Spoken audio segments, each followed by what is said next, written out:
A partir de agora, você vai descobrir como a nação mais poderosa do globo busca a realização da justiça.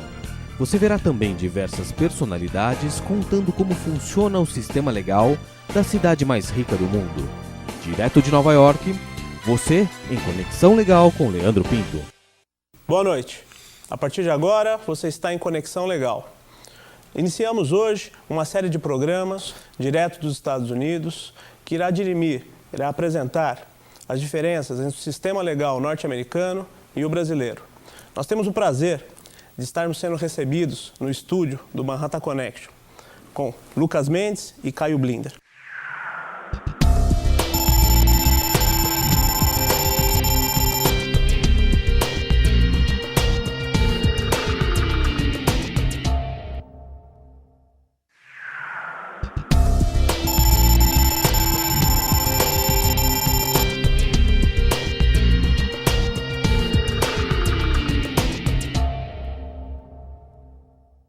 Duas pessoas que não entendem nada de lei.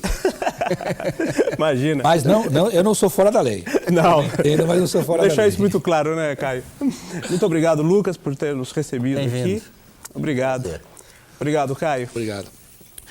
O nosso principal objetivo do programa é justamente mostrar aos colegas de São Paulo, os advogados, juízes, o ramo jurídico, quais as diferenças dos sistemas legais perante o mundo. Muito bem, vocês são brasileiros, começaram a carreira como jornalistas no Brasil e depois saíram pelo mundo aí para serem correspondentes. Qual a visão de cada um a respeito de como era no Brasil e como é aqui fora dele? A gente, de fato, viajou muito, mas eu nunca viajei com um propósito específico de saber do aspecto legal. Às vezes, até você estava em coberturas que envolviam a questão legal. Questão legal. Mas, de uma forma muito superficial, a impressão que você tem, que você nota desde o princípio, a primeira é a simplicidade do sistema nos Estados Unidos. Simplicidade pela burocracia, o que eles pedem para você identificar qual é a sua história, onde você mora, o que você faz. É impressionantemente simples comparado com o Brasil. Ou seja, uma burocracia não existe aqui. Entendi. Qual a sua relação? A gente assiste seriados na televisão sobre corrupção do sistema judiciário americano, burocracia, etc., mas a minha experiência de vida aqui é positiva. Eu estou muito à vontade com o sistema. Talvez haja um excesso de litígio nesse país. É uma cultura do litígio, mas, no geral, eu confio no sistema. É um sistema judiciário que funciona, ao contrário do Brasil. Eu estou à vontade com o sistema aqui e participo dele quando preciso. Quando eu sou chamado a participar por alguma razão qualquer, eu estou à vontade. Eu não vou preocupado, não vou armado, não vou com suspeita. Entendi. A relação entre público e mídia no Brasil é diferente da relação entre público e mídia aqui nos Estados Unidos? Em que sentido? No sentido de receptividade, no sentido... por exemplo, eu tive há pouco tempo com um advogado que milita aqui nos Estados Unidos e ele disse que existem pesquisas, por exemplo, do que a população quer ouvir. Então, a televisão não vai cobrir exatamente o que é a manchete ou o que seria primário, o que seria objetivo de notícias, mas sim, ela vai em cima daquilo que a população quer ouvir. Como isso funciona? Mas é do mesmo jeito que você tem pesquisa de opinião e que os editores de um bom jornal têm o feeling, eles têm o pulso do leitor. Até porque se ele publica o que o leitor não quer ler, ou de televisão, ou de impresso, não vai durar muito tempo. É verdade. Então todo mundo usa esse tipo de pesquisa. Eu acho que, infelizmente, nos Estados Unidos, a imprensa, de um modo geral, porque toda a imprensa reflete o leitor, ela não é diferente do leitor. O grosso da imprensa, eu acho que fica muito aquém numa série de editorias. A editoria internacional americana, se você sai dos grandes jornais, New York Times, Wall Street Journal, as editorias internacionais são cada vez mais magras, mais pobres. Há um interesse pelo resto do mundo muito pequeno, que é um absurdo, porque, afinal, o império é deles. Eles deviam ser o povo mais bem informado sobre sobre tudo que acontece no o mundo deles, né? E eles são, entre os industrializados, talvez o povo mais desinformado. Esse servilismo da mídia à opinião pública e aos índices de audiência ou de leitura é muito mais flagrante no caso de televisão. Jornais menores também, eles são jornais muito fracos.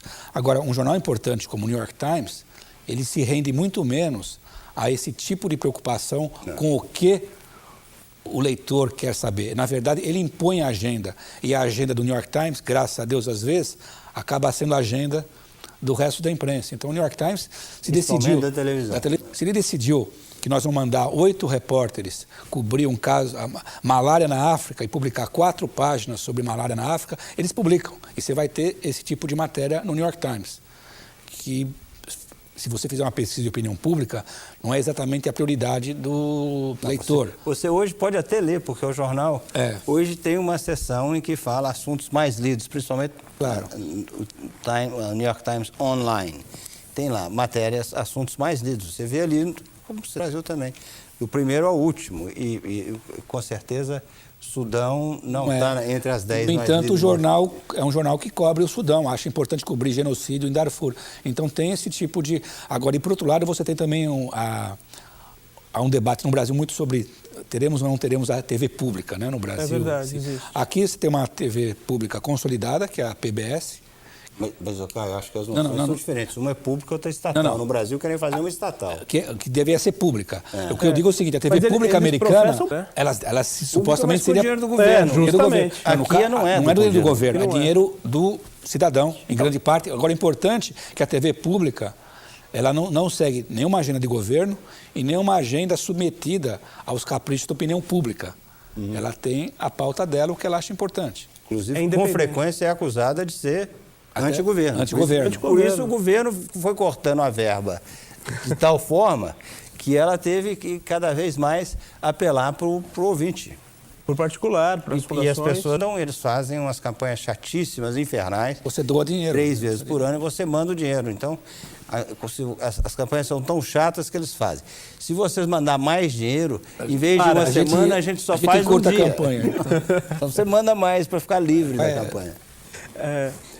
A liberdade de imprensa nos Estados Unidos era tida, pelo menos para quem está de fora, para quem está fora dos Estados Unidos, tida como intocável. Até que um belo dia, uma jornalista se recusou a entregar uma fonte e foi levada à prisão. Como isso se apresentou para vocês? O que vocês... Você tem antecedentes muito piores do que isso. Você teve um período em que, há pouco tempo, a gente estava discutindo isso aqui no programa. O Roosevelt, quando a imprensa era toda contra o Roosevelt. Nos anos 30. Nos anos 30. E aí, só uma mulher chief, dona do New York Post, ela comprou um jornal e era um jornal pró-governo, um jornal democrata, liberal. O Roosevelt, na época, ele tentou fechar jornais, censurar jornais. O Roosevelt censurou a estação de rádio que era isso mesmo. Que tinha editoriais contra a política dele. Contra a política dele. O grande Roosevelt, que a gente adora, um estadista do século XX, ele tentou cercear. Grandes americanos. A própria imprensa americana, ela protestou, mas ela aceitou que aquilo faz parte da... É uma questão polêmica ainda. Se você pode obrigar... Da fonte. Né? Da fonte. Se você for obrigar uma fonte a revelar, um jornalista a revelar a fonte, não é uma relação igual padre e confessor e pecador. Então, essa área é uma área cinzenta, mas legalmente, ao pé da letra, o jornalista é obrigado a revelar a fonte. Ainda existe isso aqui, então? Não, foi uma decisão judicial. Foi do próprio... Porque a questão se tratava de um agente infiltrado federal, né? Não, no caso... Acho que você está falando da correspondente do New York Times. New York Times, justamente. A Judith Miller, isso mesmo, que foi presa porque ela publicou uma matéria no Times. Mas a matéria dela, por acaso, é um caso muito complicado, porque ela não estava envolvida no caso da Plama, que era agente da CIA. Valerie Plame, a agente da CIA. Ela teria tido uma entrevista com um executivo da Casa Branca, com um governo, vice-presidente, não se sabe quem, que teria dito para ela, mas aquilo não era nem tema da reportagem dela. Não era o assunto da matéria dela. Na verdade, o promotor independente, ele estava fazendo uma investigação para saber quem tinha vazado o nome da agente da CIA para a imprensa. Então, a imprensa tinha que revelar, não foi a imprensa que revelou o nome do agente, foi alguém do governo. E depois se revelou, inclusive, quem foi, e não tinha as pessoas envolvidas no caso. Tinha sido o subsecretário de Estado, que não era nem amigo do... É uma história muito complicada, e a imprensa rachou, por exemplo. No caso do New York Times, ela foi até o fim, ela foi para a prisão. Mas em outros órgãos da imprensa, resolveram fazer acordo com o promotor. A revista Time fez acordo com o promotor. Então, é caso a caso, não é um caso complexo, e não sei se isso reflete muito essa questão de liberdade de imprensa. Nosso primeiro bloco, mas eu quero deixar uma pergunta no ar para quando nós voltarmos. Os atentados de 11 de setembro mudaram um pouco a ideia do americano quanto à segurança. Você de casa, um minutinho e nós já voltamos. Em Conexão Legal, direto dos Estados Unidos.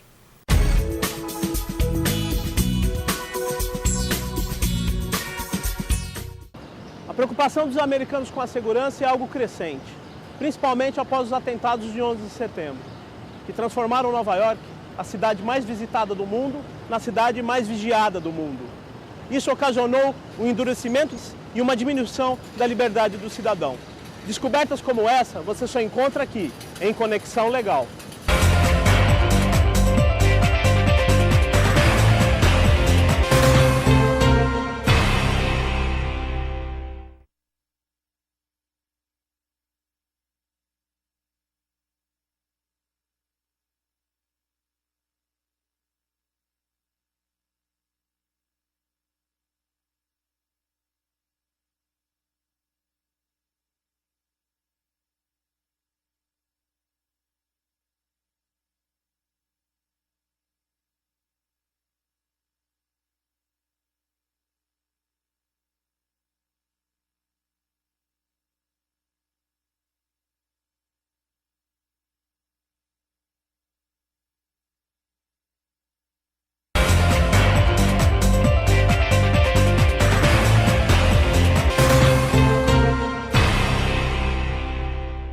Retornamos com o nosso programa em Conexão Legal, direto de Nova York, com a presença de Lucas Mendes e Caio Blinder.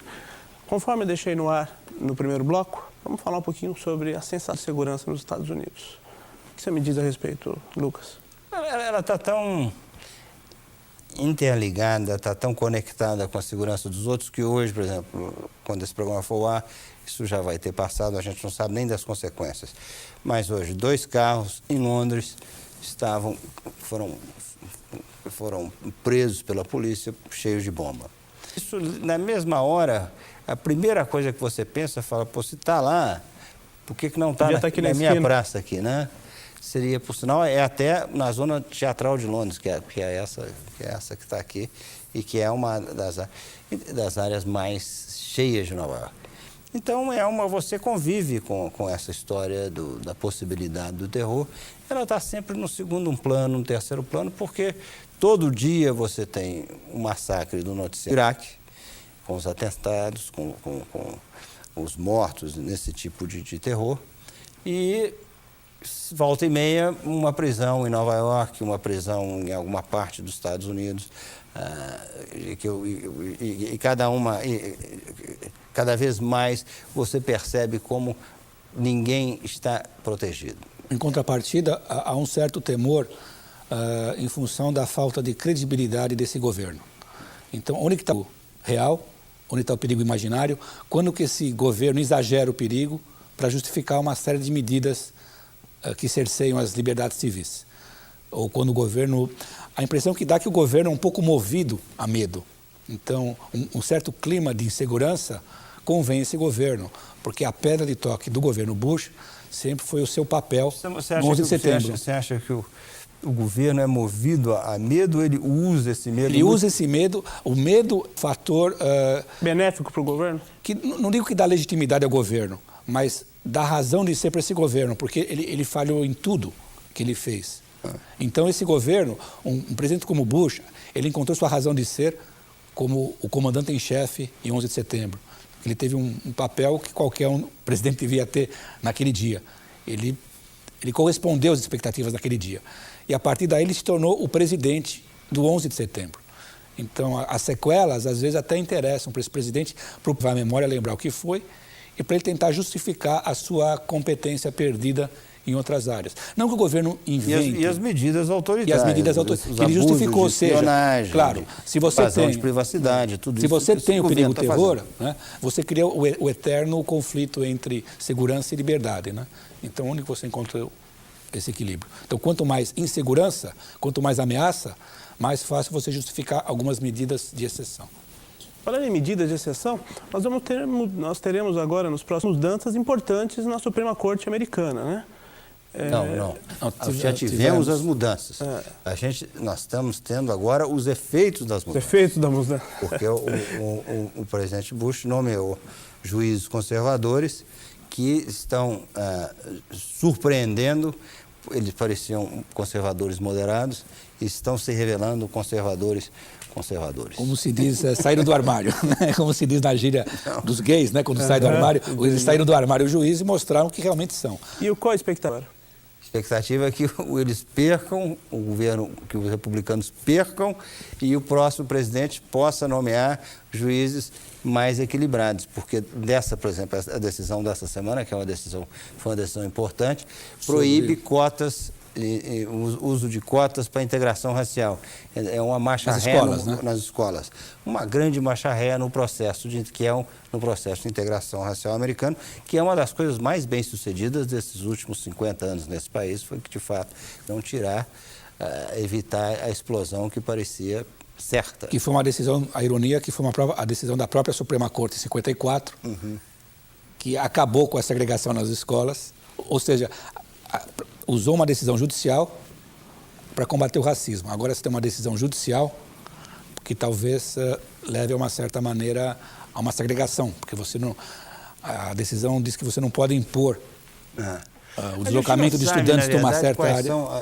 Quais vão ser os efeitos a caso médio, mas ela tem um efeito simbólico muito importante. E são várias, porque você está tendo um pacote de decisões conservadoras, ou seja, se você perguntar para o Lucas, quando ele era jornalista no Brasil, ou eu, se eu sabia quem era o juiz do Supremo no Brasil, eu não tinha a mínima ideia, eu nunca me interessei.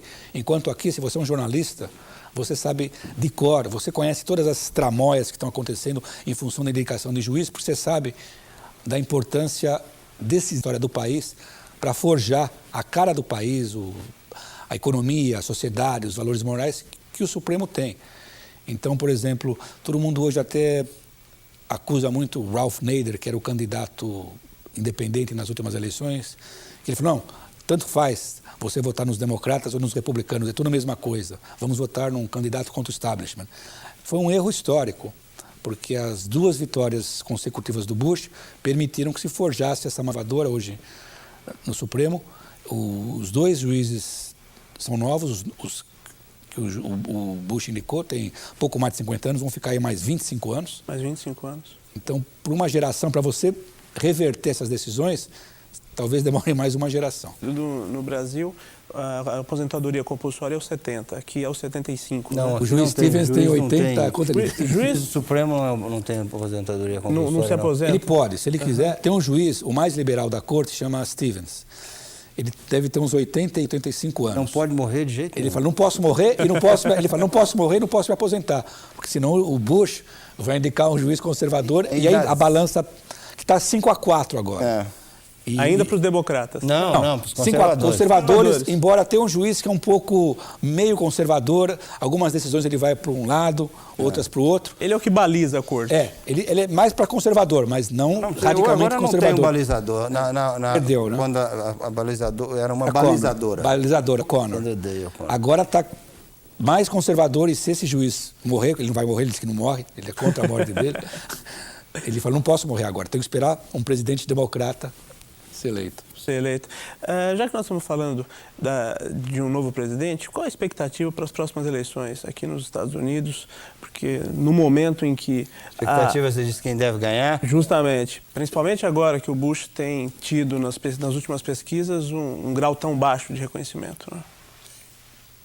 É muito cedo para você fazer uma previsão dessas. Hoje, a Hillary seria a candidata do Partido Democrata, o Giuliani seria do Partido Republicano e a Hillary provavelmente ganharia. Com uma pequena margem. Eu, hoje, se tivesse que fazer uma aposta, apostaria nela. Eu acho que não, vai ser muito difícil mudar esse cenário, porque os democratas, o melhor deles fora dela é o Barack. Eu acho que ele não vai ter esse impulso que ele precisa para passar. Mas isso tudo é cedo, e o Partido Democrata tem uma tradição autodestrutiva. Uhum. Eles têm uma capacidade incrível de perder quando eles têm tudo para ganhar. Então, uma incompetência, uma burrada, uma decisão errada, um comentário, uma gafe muito grande pode reverter o quadro. Me surpreende, a essa altura do campeonato, que numa pesquisa, por exemplo, a Hillary tenha 49% e o Giuliani 45%. Pelo fiasco do governo Bush, devia ser uma lavada muito maior. E, no entanto, você vê que ainda existe um descrédito do Bush. Você atrela isso até essa questão de segurança? Não, acho que é um governo que decepcionou todo mundo. A queda dele? Não, justamente ele não ter caído tanto. Quem? Não, Bush caiu. Bush caiu, Bush acabou. Certo, Bush acabou, mas a diferença dele, a diferença nas pesquisas... do Giuliani com Giuliani, justamente. Mas é o partido, o Bush representa o partido. O Giuliani é muito diferente. O Giuliani é pró-aborto. Mas você acha que Giuliani aqui... é contra a arma, o Giuliani é a favor de casamento gay. Quer dizer, hoje ele está mudando. Não, mas você não acha... Não é tão a favor do casamento gay, tão contra a arma, nem tão pró-aborto. Os candidatos republicanos fazem o que podem hoje para se distanciar do Bush. Ele é banda podre do partido. Essa é a questão. Então... Não vaza para os outros candidatos essa questão do Bush e o Partido Democrata? Por isso que eles se distanciam Por isso que os republicanos estão se distanciando do Bush. Eles estão sabotando. Eles puseram o Bush no gelo. O Bush é fria. Você não quer o Bush do teu lado. Ninguém quer fazer campanha com o Bush do teu lado hoje em dia. Mas não quer dizer que o país está indo para a esquerda, se você usar categorias de esquerda e direita, mas não quer dizer que vai ter uma revolução bolivariana aqui nos Estados Unidos. Muito bem, o nosso tempo está acabando. O último bloco do nosso programa, direto de Nova York, com o intuito de desvendar aí o mundo jurídico. Queria uma consideração sua final, Caio. Eu só lamento não ter terminado o curso no Largo de São Francisco. Você queria ser Talvez, advogado? Você quer? Você quer a profissão dele? Não sei, nunca se sabe. A dele une as mudar. duas coisas, faz televisão e faz jornal. Eu acho que a profissão dele tem mais credibilidade do que a sua, Lucas. Não? Qual é a minha? Jornalista. Eu gostaria de agradecer a presença do Lucas e do Caio e fique conosco até um próximo Conexão Legal. No programa de hoje, você esteve nos estúdios do Manhattan Connection em Nova York e conferiu como Lucas Mendes e Caio Blinder têm as diferenças das legislações brasileira e norte-americana. E no próximo programa, Leandro Pinto entrevista o embaixador brasileiro na ONU, Ronaldo Sardenberg, para desvendar um pouco mais das relações do Brasil com as grandes potências. Não perca!